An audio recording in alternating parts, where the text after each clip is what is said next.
Welcome back, everyone, to Vox Markets. My name is Paul Hill, and by popular demand, I am delighted again to be able to speak to Rob Sechan of NewEdge Wealth, one of the US's finest investment houses and wealth managers. So welcome, Rob.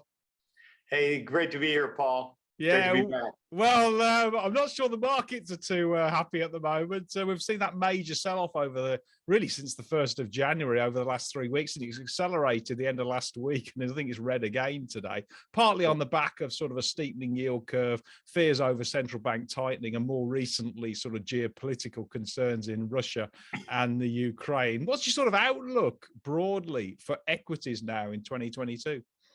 What I would say is, unlike consensus, we expected the downturn in equities to start almost immediately in January. And we kind of expect the volatility to continue for a bit until the market desensitizes to some of these headline tightening issues and some of the geopolitical issues.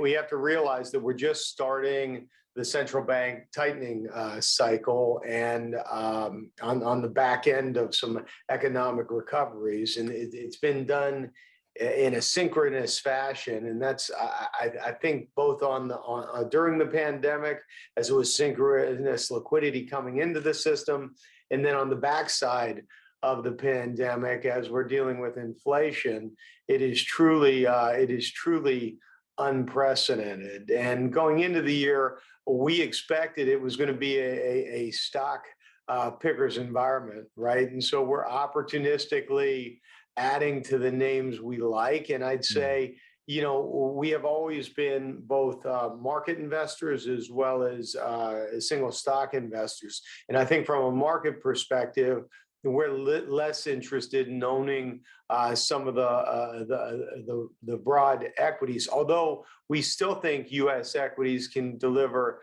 single-digit returns with value and cyclical pockets of the market outperforming the growth segments. But we're advocating a barbell approach where you have the value and cyclicals on the one side and the high-quality growth names on the other. Read that as growth at a reasonable price type names, right? Yeah. So, yeah, I mean, have we seen this movie before? Because obviously, almost exactly 12 months ago, we had sort of like the steepening yield curve. I think we had the 10-year Treasury at about 1.7%.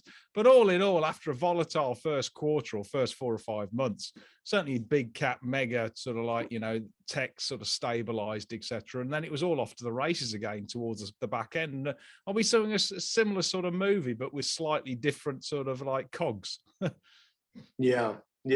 So listen, on the one side, our favorite area is energy, but we, when you're talking about rates going up, we still expect rates to move higher. I believe we had an out of consensus call. They're acting a little more behaved in the last day or so.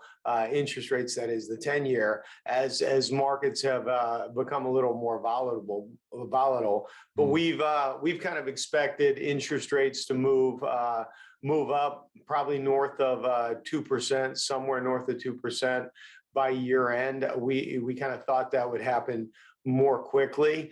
One of the areas that we own that hasn't done too well and got hit last week due to expenses being too high are the major money center banks. And we still like financials.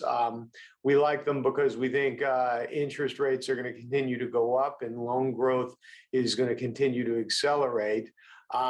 We still think it's a stock pickers market, though. And, we own a bunch of names in that sector that we think are interesting and attractively valued. And which ones particular, Rob? Because they now look reasonably, given that they've got that steepening yield curve, as you correctly sort of called, and obviously they're releasing a lot of pandemic provisions they never ever needed. They've got pretty solid balance sheets, actually, haven't they, these guys, both the banks and the insurers? Right. So I would say this: our favorite position has been and will continue to be, although it took a little bit of a hit here recently, has been J.P. Morgan. Diversified revenue mix and a beneficiary of a steeper yield curve. They're having mid-single-digit loan growth. higher expenses are obviously a near-term headwind, but it usually translates into them growing market share as they have historically done. It's a premium valuation to the banking sector, but we think it's warranted. So I think that you can own JP Morgan. If you're looking to be a little more speculative within that sector, and it's, frankly, they're cheaper stocks. We own a little Jefferies and a little Evercore, both trading at 6 to 8 times next year's earnings at a discount to the large cap banks, right? So, and still have some of those great characteristics. I say, the price to book metric, they're trading at about 1, where the large caps are 1.4 to 1.8. So, we think there's certainly a margin of safety in these type of positions. In an environment like this, doesn't mean they won't go down a little bit on news like we had on the earnings last week with expenses going up, but it does have a nice setup for the latter half of the year. Yeah, and do you think there'll be, you mentioned that barbell approach of sort of value on the one side and sort of growth on the other. Do you think you'll see a sort of like that continued sort of like rotation from sort of the, I don't know, the Cathy Wood type innovation fund type stocks into more value or GARP as you point, Yeah, yes, I do. We just expect interest rates to continue to head higher, inflation to remain elevated relative to pre-pandemic levels, the economy to rebound from the Omicron downturn, which we think short-lived. So all this stimulus is kind of still in the economy, despite what the Fed is doing. Specifically, like everybody else, we expect inflation to come off its highs in the U.S. and elsewhere, but it's gonna remain more elevated than we think most of our peers suspect. We view this as a structural change to the economy, and there's some permanent promoters of inflation. One being the transition, and you saw this really last year as companies had trouble with their supply chains, right? So there's been a transition of supply chains from just in time to more resilient supply chains, and that comes at a cost. There's an energy transition from fossil fuels to cleaner energy, and although that revolution's inevitable, it will be a very costly and labor-intensive switch. And what it's led to, and I think we've all seen this, is increased costs for fossil fuels. We've seen increased commodity prices that affect the cost of all goods, as well as inflation expectations. One great example of that is natural gas prices, which are sky high, and we expect to remain high. I don't know if you know this, but natural gas is a primary ingredient in ammonia, which is a primary ingredient in fertilizer, and itself a primary input to agricultural operations. So increased food prices, which again increase inflation expectations. And when you have increased inflation expectations, you tend to have increased inflation. You're seeing it in shelter costs, and you're seeing it all across different inputs in the market. But the main input, and I think it's the one we really have to watch, is a wage price spiral. Workers demanding higher wages in the face of higher prices, and then businesses continue to increase prices, creating this kind of destructive cycle versus virtuous cycle of ever higher inflation. Right. How are you playing that then, Rob, in terms of if you I mean, I'm with you. If the thesis is correct, you're going to get sort of like persistently or non-transitory transit and sort of like inflation. If you get that, then how are you playing it, through the industrials or the commodities? We have some industrial names, but I think what you want to do is focus on companies that have a low wage as relative to low wage cost relative Yeah. to their overall output, and you want to focus on companies that have margin protection. They're able to pass that on to their end customers. And so, but we do have a few names in the portfolio on Lockheed Martin. Yeah. Obviously a leading industrial name. Defense, isn't it? Yes. Supply chain issues and slower defense spend, though, are near-term issues, but it's priced so attractively at 13 times with a mid-teens dividend growth and a 3% dividend yield. It's really tough to see, there being major negative news around that. And then Ryder Systems, which is a logistics company, its value is 9 times forward PE, 3% dividend yield again. And I think those are places that just like we don't love the broad markets, but there are certain stocks that we think we can hide in and still do well. Yeah, I think they'll definitely give a lot of or consistent sort of defensive properties and weighting and ballast to the actual portfolio. Now moving to real where the bloodbath has been the sort of like all things sort of technology and software. But we saw last week, which was quite interesting actually, obviously Microsoft buying Activision Blizzard for 68 billion. So what we're seeing is that some trade buyers now are buying selectively or looking at sort of opportunities selectively. Is that how you see it? There are opportunities. You may not go. It's that stock pickers in technology or. So I think we're always going to stay away from the really high PE stuff. It does not mean that some of the larger competitors, which we feel are quality growth at a reasonable price, are not going to see opportunities to pivot their businesses in other directions. We own Microsoft, as I think we talked about the last time I'm on. It's one of our largest holdings, one of our favorite names, and we'd love to see activity. I'm going to let them be more expert than us at that. Our job is really not to buy really expensive things on themes. So, I don't want to mention any names, but the stay-at-home economy names that did incredibly well for a period of time. I think there's more that needs to come out of those because price does matter. So we do advocate the barbell again with the high quality growers and the cyclicals. And I think when you talk about the high quality growers, we have a few that I could mention. Microsoft, which I talked about, which is a premium company relative to the tech sector. It doesn't trade an excessive, PE, 15% dividend grower, a lot of adoption of Microsoft offerings, particularly their cloud service. And it's not going to be undone once the pandemic is over. And, they're going to continue to benefit from cloud related revenue streams, right? So across all segments of their business. So we like Microsoft. We also initiated a small position in Intel here recently. We like the semiconductor space. We see demand continue to expand while supply remains really, really tight.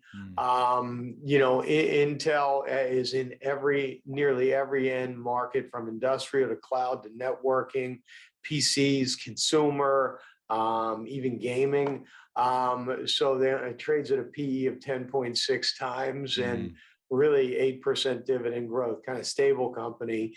And then we also own Texas Instruments, which is, they have 100,000 clients worldwide, and they're vital semiconductors and chips. So it's just, we think those are three that you can own. Obviously, Texas Instruments is a little more expensive, but it's not wildly expensive.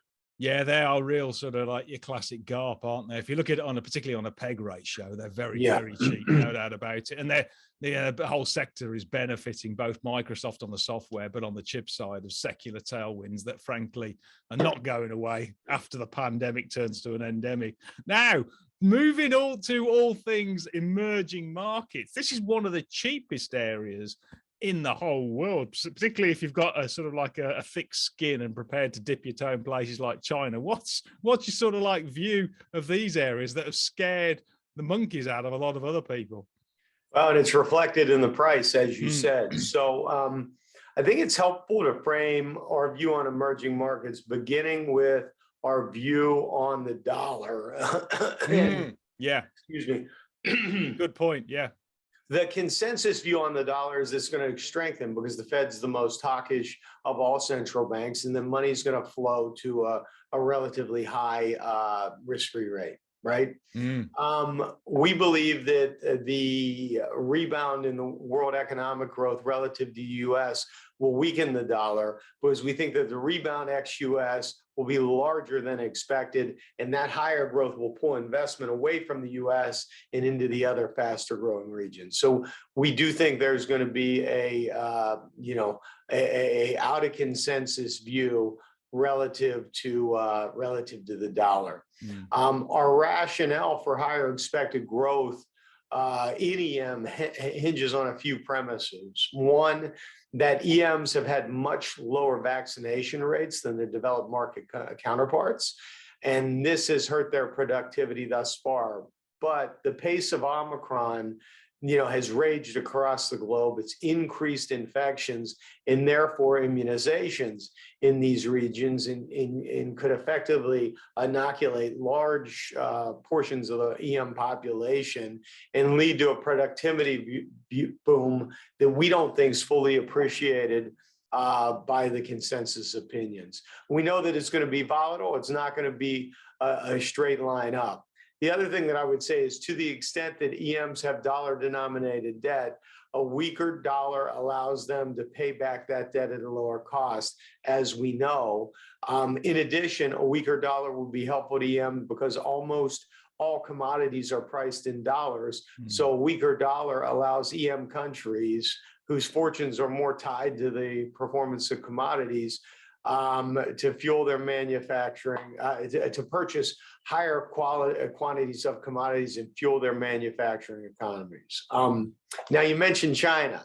I would say that there's been a real pivot in China. China has shown that they're determined now to use easing policies to stem their economic decline and promote growth. And what's good for China is typically good for EM. That's a pivot from just the third quarter, right?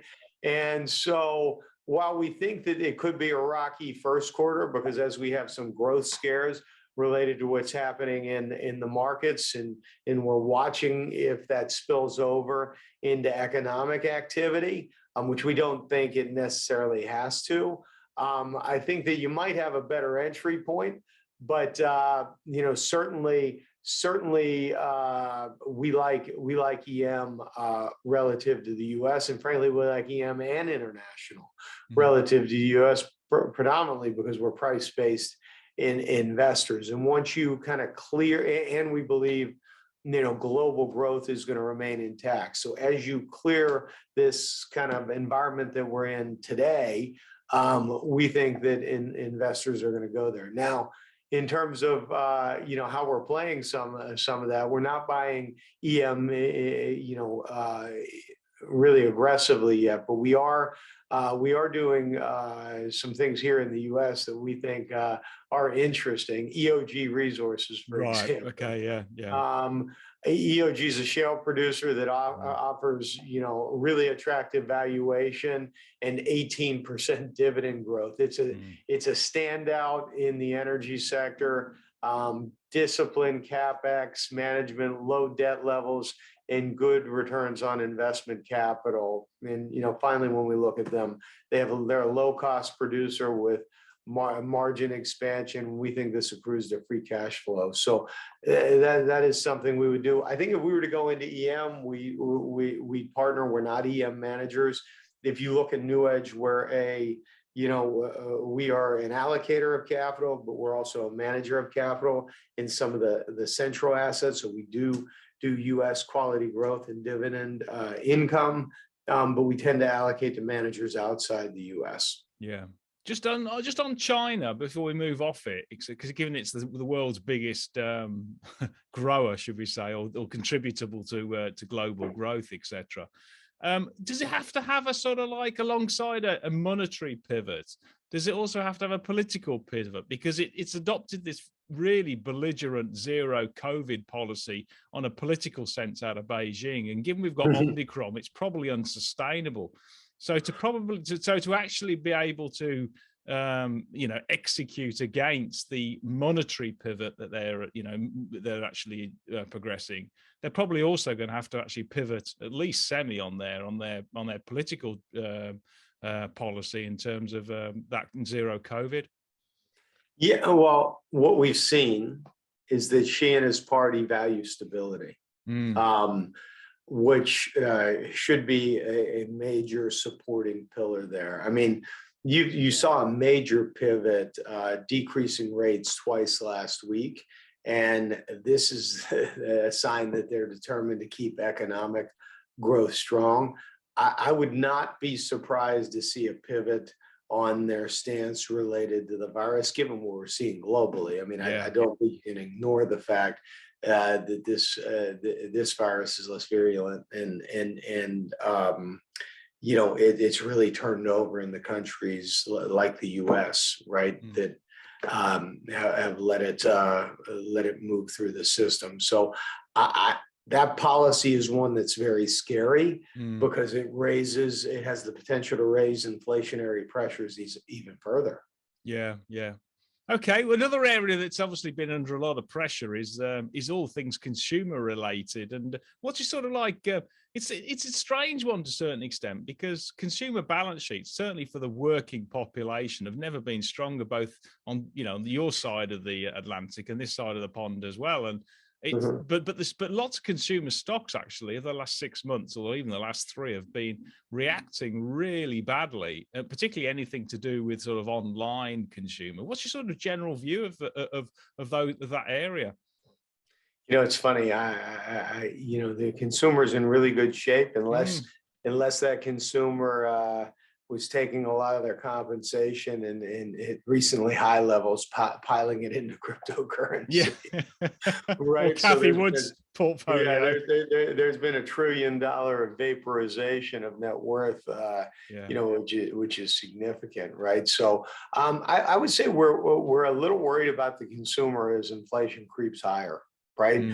The consumer is beginning to show resistance to higher prices, with oil prices as a particular standout. And our fear is that consumers continue to pay higher prices for fuel, other goods. We talked about food that are relatively price inelastic, and they will buy less consumer branded goods or substitute cheaper versions of these goods, which could hurt the fast-moving consumer goods segment. So those are things that I would think about there. We've we don't love these now. I would say they're neutral. We own some of them.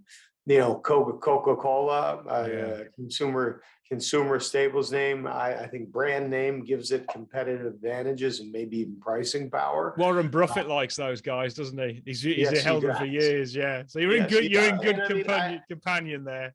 Right. I think the moats, I would not be overweight this stuff. The valuations are really high, 26 times, right? P&G, similar story to Coke, core defensive name, but again, above our average valuation at 27 times. I just don't really love the space, specifically staples, right? Yeah. So just because of the pricing. I did see Nelson Peltz. He was on board, wasn't he, with P&G, and he's just bought a position this morning in Unilever, their rival. So I think he quite likes the FMCG stocks. I would. What's quite interesting, just on that consumer, before we sort of move off it, etc., is such that from my sort of discussions with a number of fund managers on this side, it seems as though anything to do with the consumer, with overseas holidays that they've been starved of for the last 2 years, they are going to just go mad next year. I mean, I've had people on.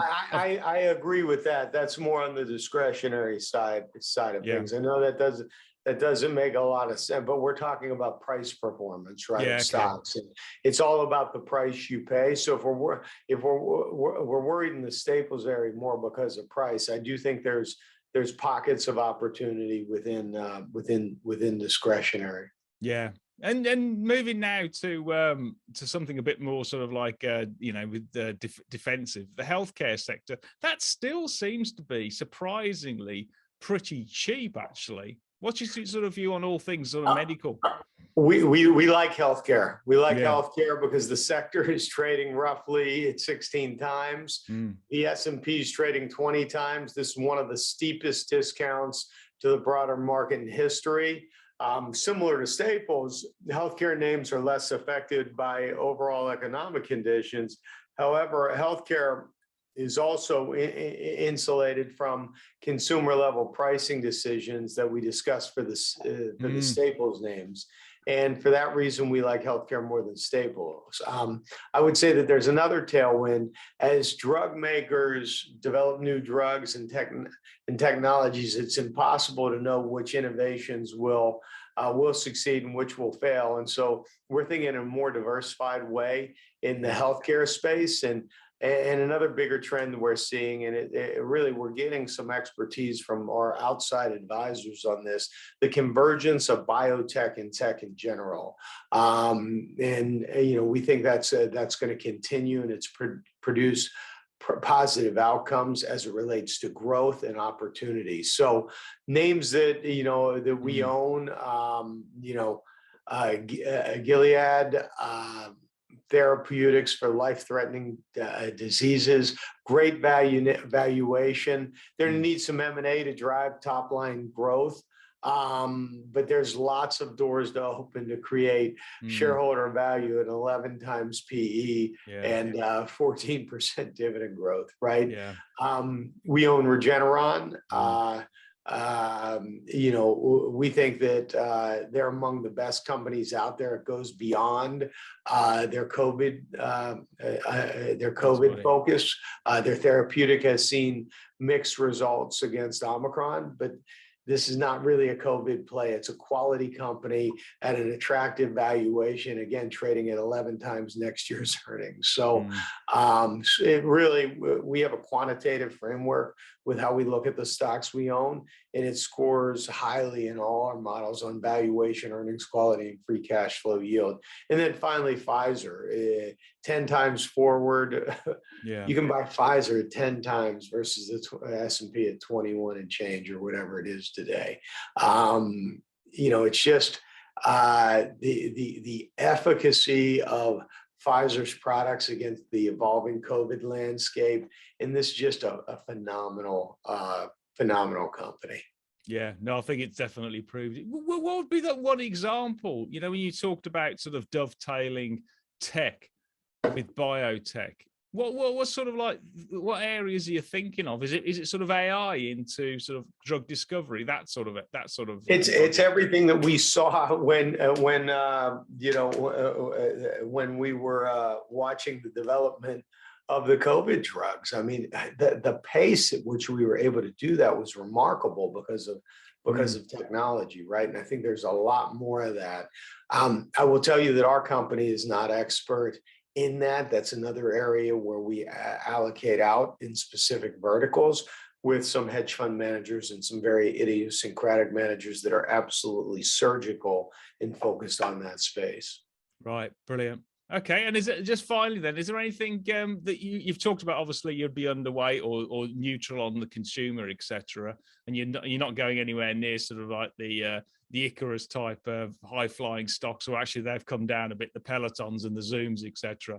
Where are you? Where anything else you'd sort of like try and steer? You picked two great examples that I would have said. Yeah. Okay. Yeah. All right. Okay. If there's all right. Paul, Brilliant. Paul, you're good at this. So okay. Anyway, I just as a general statement, and I don't want to mention any companies specifically, but I'd avoid companies that have a higher, and I said this earlier, a higher proportion of wage expenses relative to revenues, weak balance sheets, right? They're most at risk is interest rate rise, high PEs.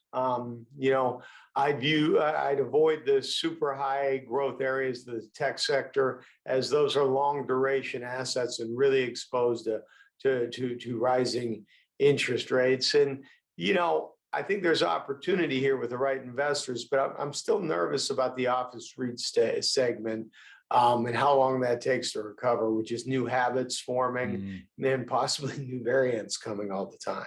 Yeah. Okay, well, brilliant, Rob. Thanks very much for your time. And if anybody wants to sort of like invest alongside in NewEdge, where's the best place to sort of like to contact, or who the best people to contact? Oh yeah, just contact NewEdge Wealth in the United States. We're happy to be helpful with your core U.S. exposure. I think what we do is really thoughtful, and it's produced some compelling results for our clients. Brilliant. Okay, well, thanks very much then, Rob, and speak to you again, hopefully in about sort of like 3 or 6 months' time. Sure. Look forward to it, Paul. Take care. Thank you.